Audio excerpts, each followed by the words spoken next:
Greetings everyone, and welcome to my coin collection. Today's coin is the third from a series of 4 £5 coins released by the United Kingdom in 2020 to celebrate different features of the Tower of London. In 2019, 4 other coins were released. Links to the videos are in the top right hand corner as well as in the information below. In particular, this coin relates to the Tower's role as the first royal mint. As mentioned in previous videos, the Tower was founded towards the end of 1066 as part of the Norman conquest, with the White Tower being built by William the Conqueror in 1078. There was not a mint as part of the building until about 1279, when Edward I installed the mint within the safety of the Tower's walls. From then until 1810, most of the coins of England were made there in an area known as Mint Street. The making of coins was very different from the other activities conducted at the Tower. Mint staff were kept separate from the rest of the community within the fortress, and for security of the coinage, their comings and goings were strictly monitored. Mint Street was a series of closely guarded temporary workshops and more permanent factory buildings in the outer ward. The mint was hot and noisy, with huge fiery furnaces used to melt down the precious metals.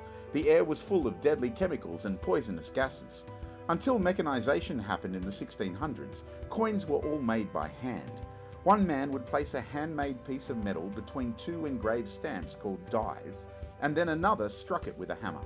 Split-second timing and staying alert could mean the difference between making a coin and losing a finger. On the obverse of the coin, we see the current Queen's portrait, designed by Jody Clark, wearing the George IV state diadem, and the standard portrait on British coinage since 2016. Unlike today, when people around the world can see images of the Queen on various forms of media, for the majority of the mint's history, coins stamped with the face of the monarch were the only way that the majority of British people could see what their king or queen looked like. Any tampering or forgery, for example clipping, shaving silver from the edges of a coin to steal it, was treason, and punishments were severe. The warden of the mint, Isaac Newton, was so good at catching counterfeiters that he was made Master of the Mint in 1699. Mint workers' health and safety was not a priority. The mixture of toxic chemicals that were needed to create coins posed a real hazard. In the 1540s, a potter at the mint fell asleep over his pots and no one could wake him. It's said even Henry VIII himself came to the Tower to poke the unfortunate sleeping beauty. It's not clear what caused William Foxley's coma, but he woke up after 14 days perfectly well and lived another 40 years. Less fortunate were a group of German workers. In 1560, several of them fell badly ill, possibly poisoned by clouds of noxious gas.